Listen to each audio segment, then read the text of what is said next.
Hello and welcome into this week's edition of the Monster Energy NASCAR Cup Series Rewind Show right here on Racing News Now. As always, I'm your host, Garth Allen. Thank you once again for joining me today. If this is your first time catching a Racing News Now video, consider going down below and hitting that subscribe button and ringing the bell for notifications so you don't miss a thing going forward from R&N. On today's edition of the Cup Rewind, we're looking back at today's 25th annual Big Machine Vodka 400 at the Brickyard. 160 laps, 400 miles around the 2.5-mile historic Indianapolis Motor Speedway in Speedway, Indiana. About 24 hours late on this one as Tropical Storm Gordon kind of threw a wrench in the racing plans this weekend in Indy. Nothing happened when it was supposed to this weekend. Caution flags on the day, 10 for 39 laps in this race. First one came lap 10. That was a competition caution. There were two competition cautions built into this race as there was no practice or qualifying for this race as literally everything got scrubbed this weekend, both at Indianapolis Motor Speedway and Lucas Oil Raceway. We were supposed to be at Lucas Oil Raceway for the ARCA race Friday. We were there, just nothing happened because it never stopped raining. So two competition cautions built into this race, one at lap 10 and one at lap 30. Since there's no practice, no qualifying, that gives teams a chance to figure some things out because I'm sure a lot of those cars were not where they wanted them to be in the beginning of the race with no practice time or qualifying. First caution for an incident, the only one in stage 1, came at lap 40 when Martin Truex Jr. Shattered the right front brake rotor heading into turn 1 at the end of the front stretch. That would end the day very early for Martin Truex Jr. And it's one of those things where the lack of practice is probably what got him in this scenario, because if they had had practice, something like this is something they probably would have found in practice and would have replaced before the race, and they would have never had this problem. So there's pros and cons to races like this, mostly cons, and this is one of them. Stage 1 ended at lap 50. Your Stage 1 winner was Clint Bowyer, who admittedly says he has not been very good at IMS in the past, but he was pretty good today. Don't know if Tony Stewart's rubbing off on him or what, but he did show a lot of speed today at IMS. Stage number 2, first caution came at lap 59 as Bubba Wallace in the 43, as well as the 51 of David Starr and the 52 car of BJ McLeod, all getting together in turn number 3. Brought on by another brake failure by Bubba Wallace. If we remember, he had a brake failure incident at Pocono going into turn 1 a few weeks ago. So that is the second time this season Bubba Wallace has had issues like that. Lap 68 was the next caution as AJ Allmendinger and Alex Bowman got together in turn number 3. And this put some worries in the 88 of Alex Bowman because with those issues, had someone outside the playoffs won the Brickyard 400, that would have knocked Alex Bowman out since Jimmy Johnson didn't have any problems. So Alex Bowman got a little lucky in that sense, given that he did have problems on the day. Lap 77 was your next caution as the 23 of J.J. Yaley spun in turn number 2. He had a really cool Smokey and the Bandit throwback for this race in remembrance of Burt Reynolds, who passed away this week. So that was really cool to see. Stage 2 ended at lap 100. Matt Kenseth picked up the stage victory in stage number 2 in that 6 car for Roush Fenway Racing. And while you may be looking at that going, he must have won that stage off of other guys pitting and different pit strategies, whatever. No, I was a little bit off of that, but Matt Kenseth did have some speed today. As we'll see here in a moment, his finish not quite indicative of how fast that car was, although it is a pretty decent finish, all things considered, for that 6 car. He had a solid top 10 car today, if not a top 5 car. There was a lot of speed in that 6 car today. I was very impressed by that. I think they made the right choice by bringing Matt Kenseth in because they have slowly picked up the performance of that car, and it seems to really be paying dividends. Stage 3, we only had 2 cautions. Lap 144 was the first one for debris on the front stretch. Final one coming at lap 155 as the 00 of Landon Cassill and the 96 of Jeffrey Earnhardt got together on the exit of turn number 3. That set up an exciting finish. May have altered the outcome of the race, as the guy that looked like he was on his way to victory didn't quite pick up the victory. We'll get to that in a moment when we get to the results. Lap leaders on the day, 37 laps apiece went to Denny Hamlin and Clint Bowyer. 27 laps were led by Kyle Busch, 22 to Kevin Harvick, 19 laps led by Kurt Busch. Let's see here, 9 laps led by Brad Keselowski, 5 went to Matt Kenseth, 3 laps led by William Byron, and 1 lap was led by Ryan Blaney. All right, so let's get into your results for the Big Machine Vodka 400 at the Brickyard. Brad Keselowski picks up the victory. He had fresh tires at the end after that caution that was caused by Landon Cassill and Jeffrey Earnhardt, and that allowed him to get around Denny Hamlin, who really had the race under control. It didn't look like anybody was really going to challenge him until that caution for Landon Cassill and Jeffrey Earnhardt came out. And that really altered things, as Brad Keselowski was able to take the lead from Denny Hamlin in those final laps and took the victory. Brad Keselowski, before this season, had not won any of the crown jewel races for the Monster Energy NASCAR Cup Series, and he had not won a race this season before last week. He's now won 2 races in a row, and they're 2 of the biggest races on the schedule, the Southern 500 and the Brickyard 400. So some pretty good momentum for Brad Keselowski as we head into the playoffs, as this was the last race of the regular season. Erik Jones came home with a strong second-place finish. Good momentum for him as well going into the playoffs. Denny Hamlin, Kevin Harvick, and Clint Bowyer were the rest of your top 10. Or the rest of your top 5, excuse me. Rest of your top 10 were Kurt Busch, Jamie McMurray, Kyle Busch, Paul Menard, and Ryan Newman. 11th through 20th, Ryan Blaney down here in the 11th position. We see Matt Kenseth here in 12th. Like I said, not necessarily indicative of how fast that car was today. I think he had a solid top 10 car, if not a little bit better than that. I don't know that he had a race-winning car. I don't know that he was as fast as Denny Hamlin and Clint Bowyer, but he had some solid speed in that car, and it was very impressive to see because it's been a while since we've seen the 6 car run that well. Even races before now, when Matt Kenseth has been in that car, we haven't seen that quite that much performance out of the car. It'll be interesting to see if going forward that continues. Joey Logano, the 3rd Penske car on the day, comes home in the 13th position. Kyle Larson, 14th.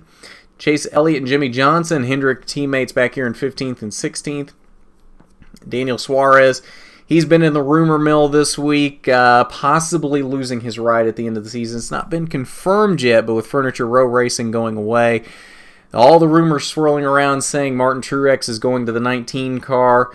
Not sure where that'll land Daniel Suarez after that, but not a great finish for Suarez after all this talk about him leaving JGR. Comes out 18th on the day for Daniel Suarez. Regan Smith filling in for Casey Kane this week in the 95 car. Casey Kane suffering some lingering effects from heat exhaustion after Darlington. Regan Smith stepping in his first time in a car in about 17 months and still manages a top 20 finish. So good, kudos on Regan Smith.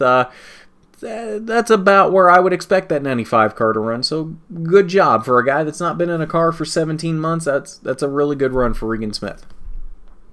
21st through 30th, we see both the Dillon brothers back here. Ty in 21st, Austin in 22nd. Eric Almirola pretty off at the end of the race, 23rd on the day. And then we go down here to the last page, 31st through 40th. We see Landon Cassill, Jeffrey Earnhardt. We talked about their issue late, 31st and 32nd. Alex Bowman came home in the 33rd position. Ricky Stenhouse, 34th. Bubba Wallace, after his brake failure, came home in the 38th position. Martin Truex, he had that brake rotor failure as well early in the race. 40th, last shotgun on the field for this race. This was the 27th victory of Brad Keselowski's career and his second of 2018. The first Brickyard 400 victory for Roger Penske. He's got so many victories at the Indianapolis Motor Speedway. It's Roger Penske's favorite track. 17 Indianapolis 500 victories, 4 IndyCar Grand Prix victories, just countless victories for the captain at Indianapolis Motor Speedway. He won the inaugural Xfinity Series race there in 2012, but the Brickyard 400 has eluded him until now. Brad Keselowski able to give that one to him, that race win that Roger Penske has really wanted for a long time now. And guys like Roger Penske, it's hard to give them something at this point in their career that they haven't gotten yet, that they haven't won yet. So I gotta feel like that's a pretty good feather in Brad Keselowski's cap to be able to hand Roger Penske his first Brickyard 400 victory. Speaking of Brad Keselowski, let's head over to the media center and we'll see what your top finishers on the day had to say after this one. I think it for me as a driver, it wasn't too bad. I think you're more worried about your car and tire rubs and hitting the splitter and how things are, how it's going to handle. So it's always unknown when you kind of just fire off, but they do a pretty good job. I mean, most weekends, if you don't fire off pretty close in practice, you're going to have a long weekend anyway. So fortunately, we fired off okay in the race, but it's still tough when you don't have, a day and a half to adjust on it and make it better. But, from the seat, I would say for me, this is a place I don't have a lot of experience at, and it's probably one of the tougher places to, get your bearings and get your marks. The first run of the day. So I was, the first couple laps, you definitely take it a little bit easy being in traffic and trying to get settled in, but it wasn't too bad. I thought today was all right, same as Erik. The guys obviously always want a chance to work on the car and kind of set everything and fine-tune and make sure everything's right, because sometimes you come here with a different tire or the tire reacts differently than what you're used to. And so for us, it was all right. When we were out front, we seemed to be pretty good. We had good speed. When we got back in traffic, we were definitely too tight, and we had to make adjustments all day long on trying to make sure that our car was free enough to come up through the field. But still, it was tough to pass, and especially when you get in line with guys after about 10, 12 laps, it seemed as though it was pretty equal after that. So I felt okay as far as just coming out here cold turkey and getting going, though. Yeah, I mean, today was obviously a big day, but for us, a number of reasons why, and I know most of you know that, but I'll just go ahead and repeat them. With Roger Penske getting his first Cup win here, and myself getting the first Cup win here, at such a historic racetrack that means so much to all of motorsports. So for us to have our name on that win list sure does mean a lot to me, I can tell you that. And then you look at some of the other things we have going on, about to enter the playoffs, of course. Having those few extra playoff bonus points, you never know when you're going to need those. You just can't ever predict it. So having 5 more of those sure does make us feel good about the next 10 weeks ahead. And then finally, like you said, our sponsors, Discount Tire, this is the first. They've been with me since 2010. And I don't know if I would be here in my career without them. But this is the first time they've been with us at the Cup level. And this is their first win. What a great first win to have. And I'm really happy for them as well. So just a terrific day all the way around, and I'm really, really happy, really just very much thrilled. Today was not an easy day. We certainly didn't go out and just dominate the whole race, but my team executed everything perfectly, caught a little bit of break, but we put ourselves in position for that break and then executed before and after it. So just very much thrilled to be here and thrilled to be a Brickyard 400 winner.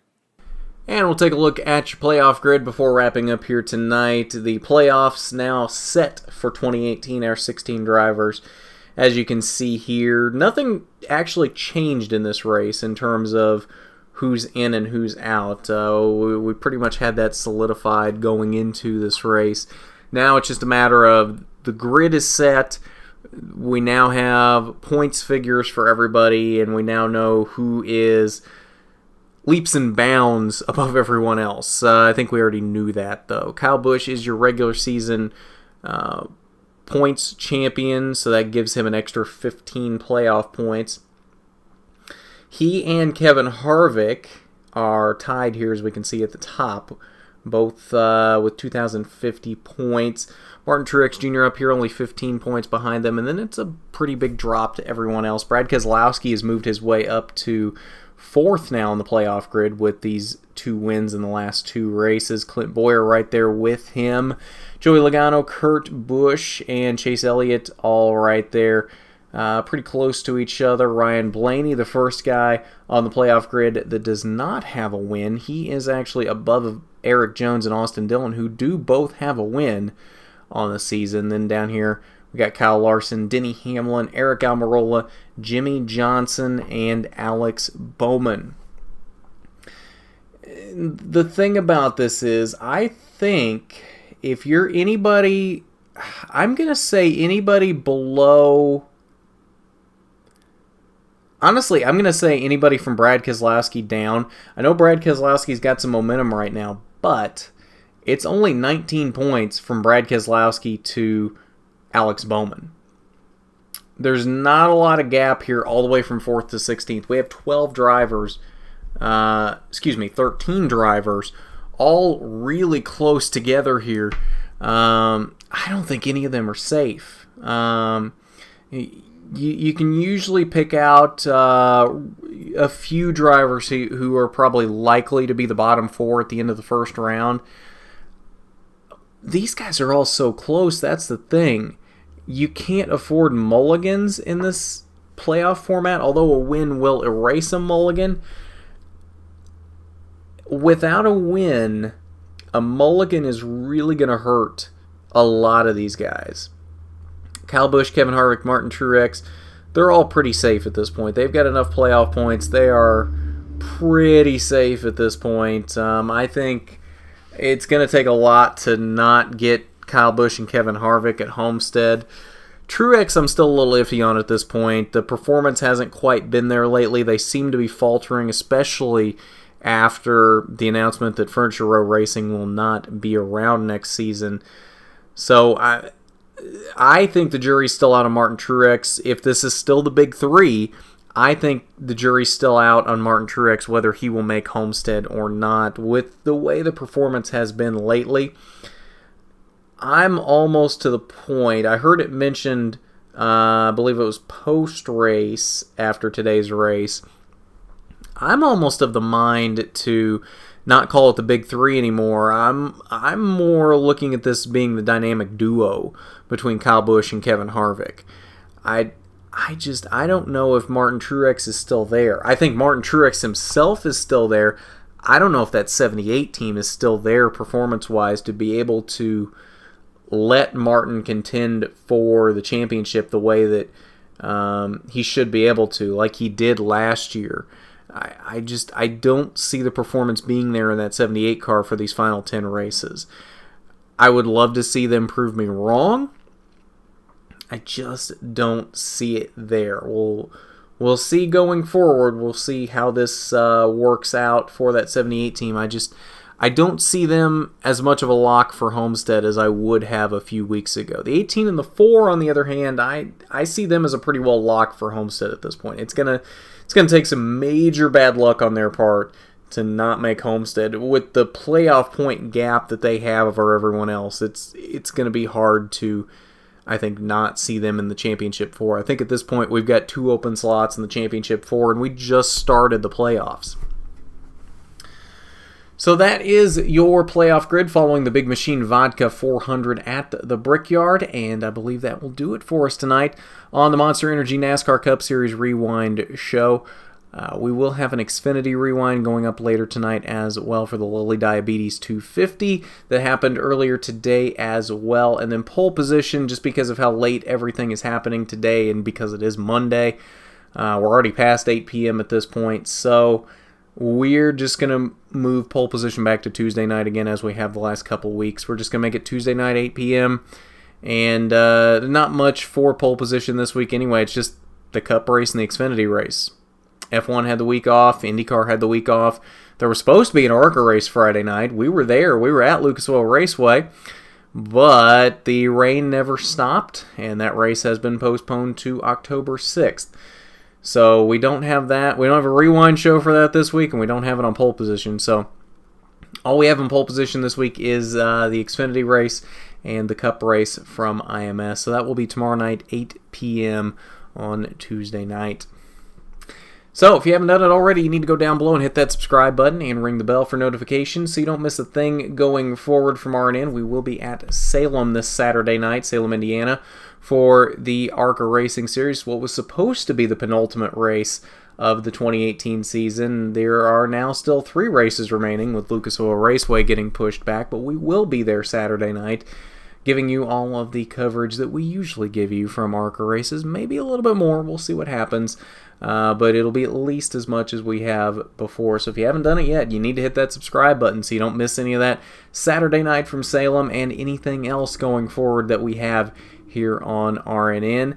And hit that big thumbs up button if you like the video. It is much appreciated when you do. So with that, this has been the Monster Energy NASCAR Cup Series Rewind Show. I'm Garth Allen for Racing News Now.